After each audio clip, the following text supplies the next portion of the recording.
Alright there guys, and welcome back to the second channel. I know, right? Didn't think I'd be coming back here as quickly as I have, but yeah, we are. Today I'm going to be talking about The Incredibles 2, as I went to go see it yesterday, and I'm going to give my thoughts on it and like review it. Let's start with the story. Right, the story of of The Incredibles 2 starts at the exact same point the first movie ends. It's a direct continuation of the first movie, with the line "This is the Underminer," where the cast, the Parr family, have to fight against the Underminer, whose plan is to rob the city bank. And despite Mr. and Mrs. Incredible's efforts, along with Violet and Dash, they fail to stop him, and he does rob the bank and nearly destroys City Hall. And superheroes are actually still illegal at this point, so the cops arrest the Parr family. So they have to go into a motel for 2 weeks until good old Frozone, voiced by Samuel L. Jackson yet again, comes in to save the day and tells them about this guy called Devon, who has this big company and big agency that can help make supers legal again, with his sister Evelyn, who can invent quite a lot of stuff that's really beneficial towards supers.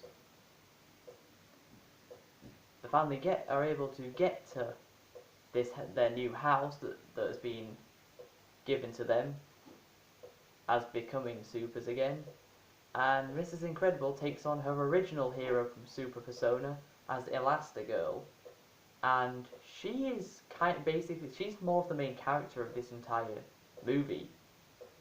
Mr. Incredible is more the parent of this one, and he has to take care of the kids for quite a large portion of the movie. And people who were waiting for Violet to finally get her date with that guy Tony, we'd only been waiting 14 years for this to happen. He sees her without her mask on, but in the Incredibles suit, and yeah, he freaks out. So he gets Dicker, the old guy who Mr. Incredible was working for, has him erase his memory, and now Tony doesn't even know who Violet is. So while Mrs. Incredible has gone back to being Elastigirl and is stopping crime, she stops a backwards train. By that I mean there's a train that's going the wrong way, which is backwards, and she just about saved it in time. She gets a new suit with cameras put onto her, and one of the more enjoyable parts, some of the most enjoyable parts of the movie, is actually just Mr. Incredible taking care of Dash, Violet, and the baby Jack Jack. They also later find out that Jack Jack has powers, 17 to be exact. We haven't seen they didn't show all 17, they showed about 5 off. And so many more supers were introduced into this movie for the simple reason that they're becoming legal again and they don't have to hide behind the shadows anymore. But of course, I can't remember the name of the villain from the first movie, the main one, the ginger guy. But the main villain of this is Screensaver, who happens to actually be Devon's sister Evelyn from their company. She was the main antagonist all along.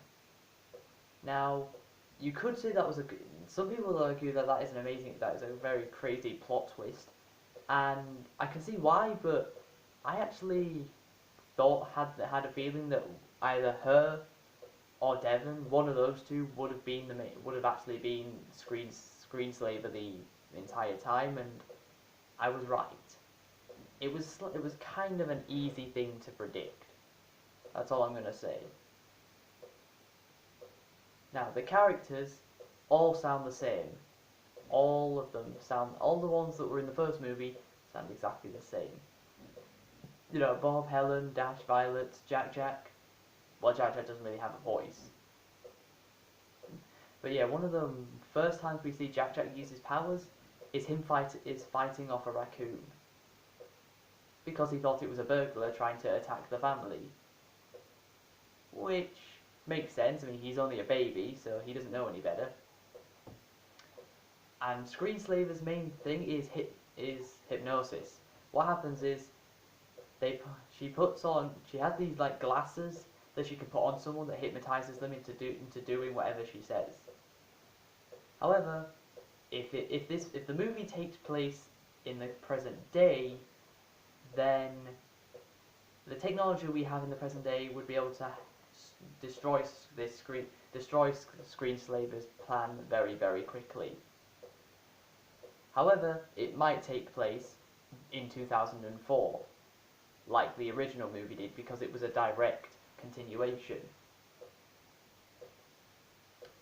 But the Incredible makes a return with, after it was apparently destroyed, it ended up at a private auction, and Dash managed to summon it for him, Violet, and Jack to go save Bob and Helen when they were trapped on Devon's ship, after Evelyn decided to hijack it and take over.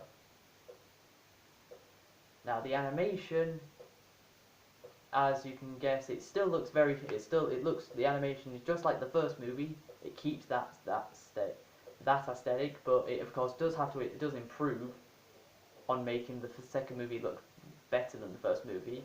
I mean, this is 14 years apart, these movies, so there's definitely got to be some jump in quality. And yeah, what I'd say is, if you watched the first Incredibles movie, the second one, if you enjoyed the first movie, you're going to enjoy the second movie, I think. If you never watched the first movie, I think you'll have trouble getting into the second movie. Especially at the very, very beginning, because the first 10 minutes of the second movie, if you've not seen the first movie, you'll have no idea what's going on. But if you have watched The Incredibles 1, you'll know exactly what's going on. But yeah, I'd say The Incredibles 2 is, in my opinion, an 8 out of 10. It was a very solid movie, but of course it did have a very easy to predict antagonist, happening to be someone who's apparently helping the Incredibles, but not really. It was slightly easy to predict. And of course, the action was more focused on only Mrs. Incredible, which is fine, but it would have been nice to see just a few more action scenes with the entire family together. I'd have really liked to see that. But yeah, if you're a fan of the first movie, you really will enjoy this second one. If you haven't watched the first movie, I think you'll struggle to get hooked into the second movie. And the last thing I'm going to say before we end the video is that date I was talking about earlier, that Tony and Violet agreed at the end of the first movie, it was finally going to happen at the end of the second movie, which this date actually was a prevalent theme around the entire movie, kept on being mentioned. But just as Violet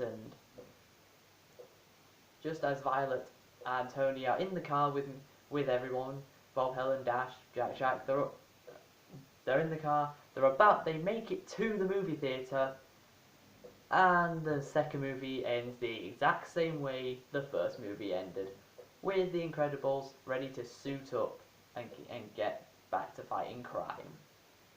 So after 14 years of waiting to see if Violet was going to get her date with Tony, we still don't know. But so far, they still haven't been on the date yet. So I hope you guys have enjoyed my review for The Incredibles 2. If you have, be sure to leave a like, subscribe if you're new to the channel, follow me on my social medias, and until next time guys, catch you later.